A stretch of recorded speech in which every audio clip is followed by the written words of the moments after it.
యెహోషువ నాయకత్వములో కానానుకు చేరారు. యెహోషువ బాధ్యత ఏంటంటే శూరులు వీరులు పంపి అక్కడ ఆ భూభాగములో శత్రువులు ఎవరైతే ఉన్నారో వారందరినీ కూడా అక్కడి నుంచి తోలివేసి దేవుడు ప్రేరేపణ బట్టి, దేవుడు నడిపింపుని బట్టి ఏ గోత్రానికి ఏ భూభాగం ఇవ్వాలో ఆ భూభాగం వారికి ఇచ్చాడు. చక్కగా వారు స్థిరపడిపోయారు. చక్కగా వారు ఆ ప్రాంతంలో పిరమిడ్లలో ఉండిపోయారు. ఉండిపోయినటువంటి వీరు ఎవరిని మర్చిపోయారంటమ్మా? అమ్మా, ఎవరిని మర్చిపోయారు చెప్పండి? ఎవరు మర్చిపోయారంట? దేవుణ్ణి మర్చిపోయారు. ఈ న్యాయాధిపతుల గ్రంథం అంతా ఒకటే మాట చెప్పాలంటే, దేవుడు ప్రజలు మర్చిపోతున్నప్పుడల్లా దేవుణ్ణి, శత్రువుని ఎవరినొకరిని దేవుడు ఏంటి అంట లేపటం, బుద్ధి చెప్పటం. ఎవరికి? ఇశ్రాయేలు ప్రజలకి. మళ్ళా ప్రభువాన్ని మొరపెట్టడం, మళ్ళీ ఎవరో ఏదో ఒక రక్షకుణ్ణి, ఒక న్యాయాధిపతిని ఏంటంట ఎన్నుకోవటం. ఇలా వాడికి ఇలాంటి విధానమే కనపడుతూ న్యాయాధిపతుల్లో మనం చూస్తూ వస్తూ ఉన్నాం. అయితే గమనించండి ప్రేమికులారా, వీరు కృతజ్ఞత లేని వారుగా ఉంటున్నటువంటి ఆ కారణాన్ని బట్టి, ఉంటున్నటువంటి ఆ విధానాలను బట్టి ఏం చేశారంటే, అక్కడ ఒక రాజు పేరు కనపడుతుంది మనకు. ఆ రాజు పేరు ఏంటంటే కూషు నిష్పాతి హేమును అనేటువంటి రాజును ఏం చేశారంటే ఇశ్రాయేలు ప్రజల మీదకి ఏం చేశారంటే అమ్మ పంపించారు. ఫస్ట్ న్యాయాధిపతి ఎవరంటే ఒత్నియేలే. చెప్పండి ఏం పేరేనా? ఒత్నియేల్. ఆ వ్యక్తిని దేవుడు న్యాయాధిపతిగా ఏర్పాటు చేసుకోవటం జరిగింది. ఇతడు ఉంటున్నటువంటి ప్రాంతం ఏంటంటే అక్కడ రాయబడి ఉంది అరా మహారాయి అనేటువంటి ఆ ప్రాంతానికి చెందినటువంటి వాడు. ఇది ఎక్కడుందంటే ఇప్పుడు ఈ ప్రాంతమే ఇరాక్గా పిలువబడతా ఉంది. ఒకప్పుడు దాన్ని మెస్పటోనియా అన్నారు. ఏమన్నారంట? మెస్పటోనియా అన్నారు. ఈ ప్రాంతం పిరమిడ్ల 2 నదుల మధ్య ఉండే ప్రాంతం. యూఫ్రటీస్, టైగర్స్ అనేటువంటి 2 నదుల మధ్యలో ఉండేటువంటి ప్రాంతం. ఏ ప్రాంతం? అరారాహిం, అరాహిం అనేటువంటి ఆ ప్రాంతం పిరమిడ్ల 2 నదుల మధ్య ఉండేటువంటి ప్రాంతం. ఆ ప్రాంతానికి పిరమిడ్లరా ఈ వ్యక్తి రాజుగా ఉన్నాడు. ఉంటున్న ఈ క్రమంలో పిరమిడ్లరా వారి మీదకి యుద్ధానికి వచ్చాడు. ఎవరి మీదకి? ఇశ్రాయేలు ప్రజల మీదకి. రాగానే ఇప్పుడు మన దేశంలో నదులు ఎట్లున్నాయో, మన దేశం నదులు ఉన్నాయి కండి, ఉన్నాయి లేవా? చెప్పండి, నదుల పేరు చెప్పండి. గంగా, యమున, కృష్ణ, గోదావరి, గంగా, తుంగభద్ర, ఇలాంటి ఏవైతే మనకు ఉన్నాయో వాళ్ళకు కూడా నదులు చాలా. అంతే. ఆ 2 నదుల మధ్యలో ఉన్నటువంటి ప్రాంతమే పిరమిడ్లరా అరారాహిం అనేటువంటి ఆ ప్రాంతం. ఆ ప్రాంతానికి రాజుగా పిరమిడ్లరా ఈ కుషి నిష్తాహిం అనేటువంటి ఆ వ్యక్తి రాజుగా ఉన్నాడు.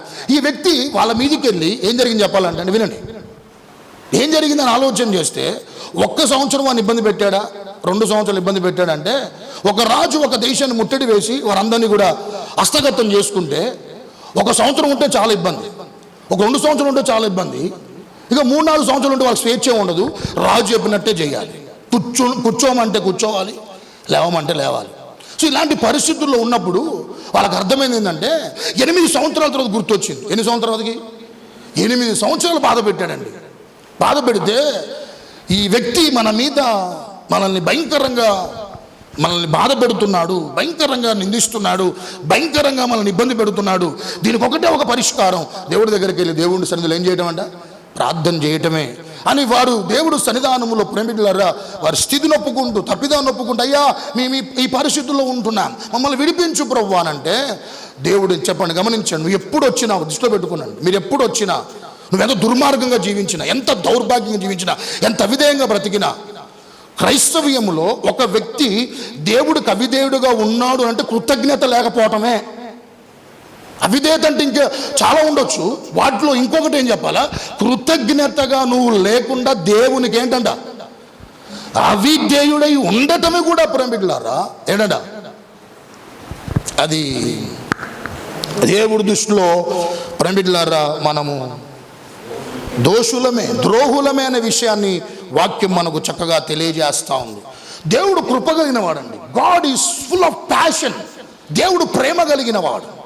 ఎప్పుడు వచ్చినా సరే దేవుడు సన్నిధికి పిరమిడ్లారా వారు వస్తే దేవుడు వారి మొర విని ఒత్నియేల్ అనేటువంటి ఆ ఎవరున్నారా ఇశ్రాయేలు ప్రజలు చూశారు. ఫస్ట్ చూస్తే అసలు ఎవరు ఈ దేశాన్ని, ఈ ప్రజలను, నా ప్రజలు విడిపిస్తారని చూస్తే దేవుడు అందరిలోకెల్లా కాలేబు తమ్ముడు ఇంకా అక్కడ అన్నాడు ప్రేమికులారా, అతని గురించి ఇచ్చినటువంటి మాట ఏంటంటే, కన్నజ యొక్క కుమారుడైన ఒత్నియేలును దేవుడు ఏం చేశాడంట, దేవుడు ప్రేమికులారా రక్షకునుగా ఇశ్రాయేలు కొరకు దేవుడు ఏం చేశాడంట, నియమించాడంట.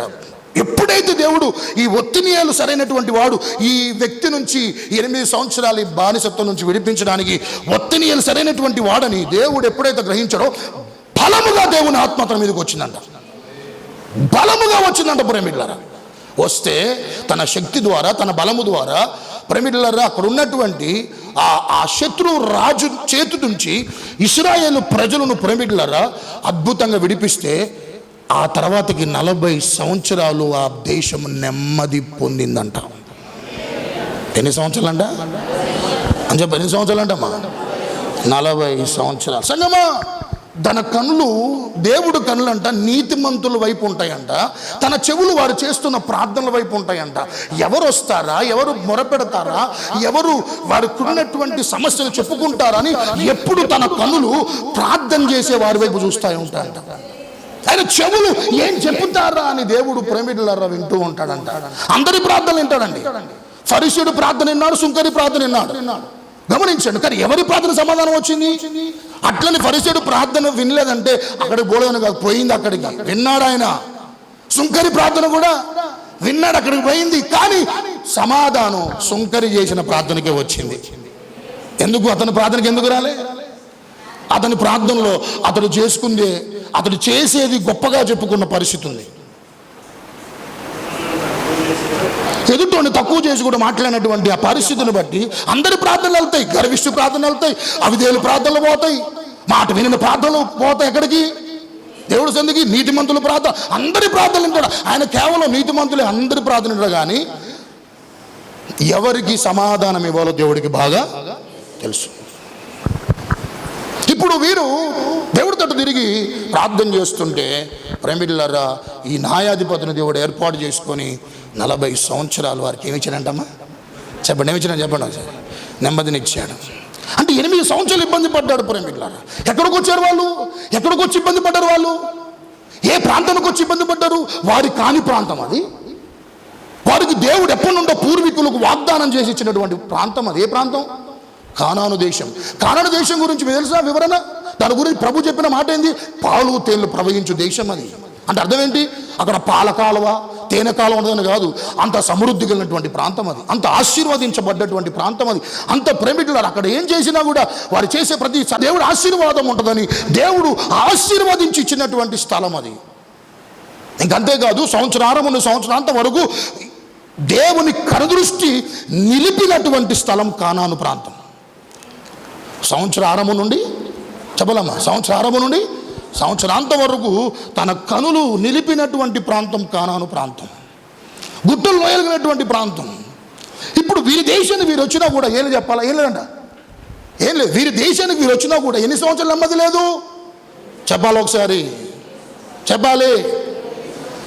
8 సంవత్సరాలు నెమ్మది లేదు, ఆందోళన, అలజడి. సగమా కూర్చుని మీద చెప్తున్నాను, నా దేవుడు సకల ఆశీర్వాదాలకు కల కారకుడు ఆయన, సకల ఆశీర్వాదాలకు ఆయన కారకుడు ఆయన. గమనించండి, ఆయన దగ్గర శాంతి కొదువు ఉండదు, ఆయన దగ్గర సమాధానం కొదువు ఉండదు, ఐశ్వర్యం కొదువు ఉండదు, నెమ్మది కొదువు ఉండదు. ఇంకా చెప్పాలంటే అన్ని సకల ఆశీర్వాదాలు ధారాళంగా తన ప్రజలకు అనుగ్రహించే దేవుడు. కానీ ఎందుకు ఈరోజు అశాంతి చాలా మంది జీవితాల్లో? ఎందుకు ఈరోజు నెమ్మది లేని పరిస్థితి, గందరగోళం, గలిబిలి, చికాకు, ఇలాంటి భయంకరమైన పరిస్థితులు ఈరోజు దేవుణ్ణి ఎరిగినటువంటి కుటుంబాల్లో, వ్యక్తిగత జీవితాల్లో ఈరోజు ఇవన్నీ కనపడటానికి గల కారణం ఏంటని ఆలోచన చేస్తే, ఈ శత్రువు అనే ఈ రాజు నీలో ఏలుబడి చేస్తున్నాడు. ఎవరా పేరు? ఏం పేరు? ఎప్పుడు మరోసారి. కుష నిష్పాత హేమును.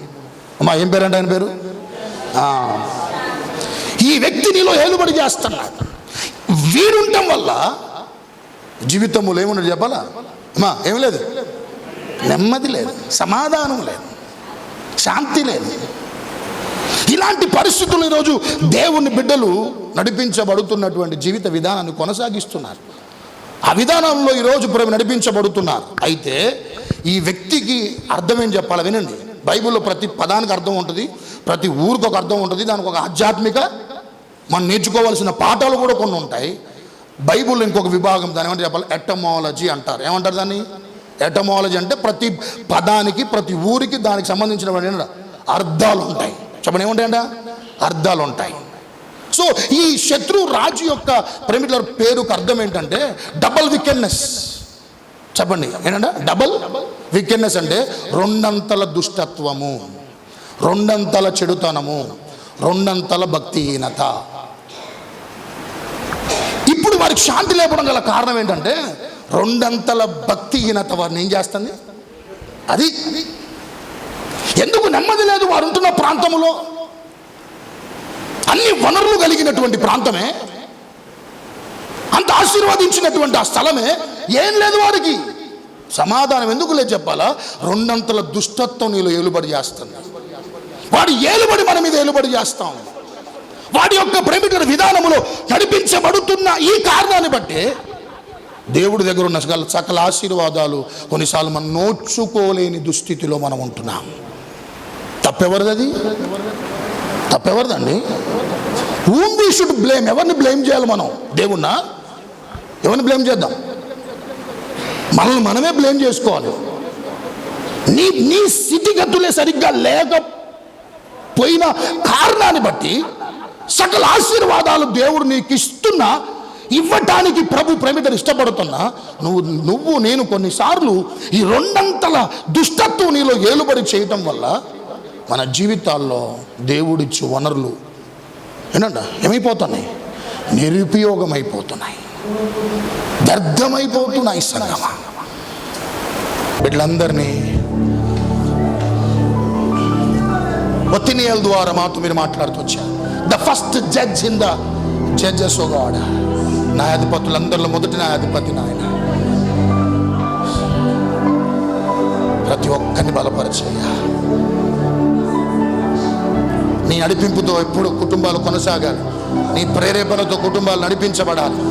అప్పుడు ప్రభువా చక్కటి మా జీవితాలని విధానములు నడిపించుకొనగలుగుతూ నీ ఉద్దేశాలు మా పట్ల నెరవేర్చబడగలిగే స్థితిగతులు మీ చేత నడిపించబడగలుగుతూ మా ద్వారా మేము దీవించబట్టమే కాకుండా, మేము మా పిల్లలు దీవించబట్టమే కాకుండా, కుటుంబానికి, సంఘానికి, దేశానికి, ప్రపంచానికి, ఇరుగు పొరుగు వారికి, బంధువులకి మా ప్రభు అందరం ఆశీర్వాదకరంగా ఉండటానికి మీరు ఇచ్చిన వనరులు ఏ ఒక్కరు పోగొట్టు యేసు నామములో అడిగి వేడుకుంటున్నాను మా తండ్రి. ఆమేన్, ఆమేన్, ఆమేన్.